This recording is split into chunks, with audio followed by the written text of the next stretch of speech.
the Volvo V60 Cross Country.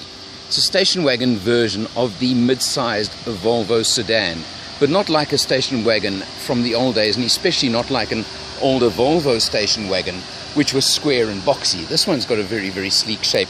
Nice daytime running lights you can see at the bottom of the bumpers as well. It's got, in this particular black color as well, a pretty mean look to it. And as I said, very, very sleek.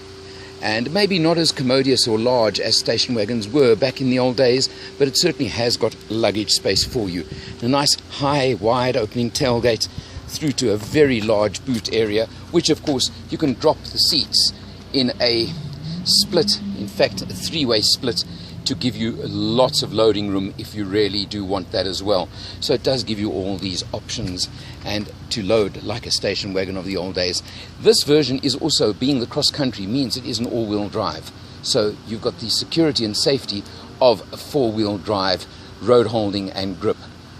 Very mean rear end as well, you can see, with those squared off tailpipes over here, and just that extra little bit of toughness that it looks like it has. 5-cylinder 2.5 litre engine, putting out 187 kilowatts and 360 newton meters of torque, which is plenty from this 5-cylinder engine, and a 6-speed automatic gearbox. Let's take a look at life inside the car.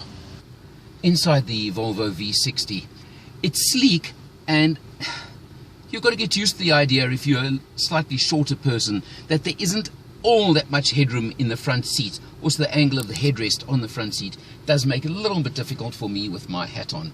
So driving wise, I've had to drive this car without a hat, but I'm sure that's not that bad.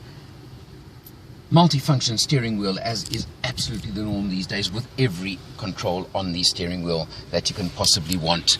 And those are obviously very nice and very useful and work very, very well. Through to, of course, the dashboard as well, and that gives you the controls. You've got lane departure warning, for example, and that shows in the center of the speedo, in fact, so you can't miss when that is working, and it does have the beeping as well, so you've got that. You come to the center console over here. You have got your screen in the center, and of course your multimedia screen, which is on navigation at the moment, of course, as you can see, and at the click of a button you can go into telephone or media, just like that, and it works as simply as that. And then you pull up a menu in any one of those. Does have full navigation as well, which takes a little bit of getting used to, but once you have got used to it, it's a pretty nice system as well, and it certainly works very, very effectively. The modern Volvo center console over here, which certainly has almost the iPad type of look to the controls over here.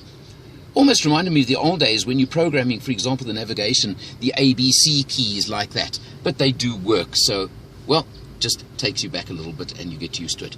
To your gear lever, very standard 6-speed automatic gearbox. And then you have got a very neat slide open console over here with your cup holders, and also a nice deep storage container over there as well. So you have all of these. Let's have a look. What is life like in the back seat of this car?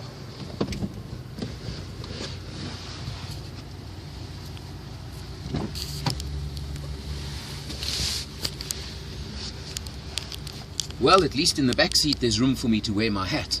So the headroom is great, and legroom, very, very good and adequate legroom. So lots of space to stretch out. Back seat, definitely fine for 2 and even 3 on a long trip.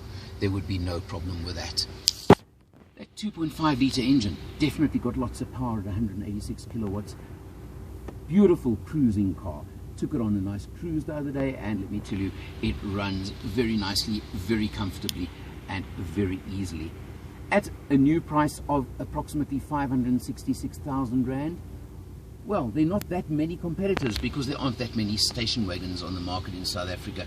BMW and Mercedes do have station wagons as well, and they probably come close.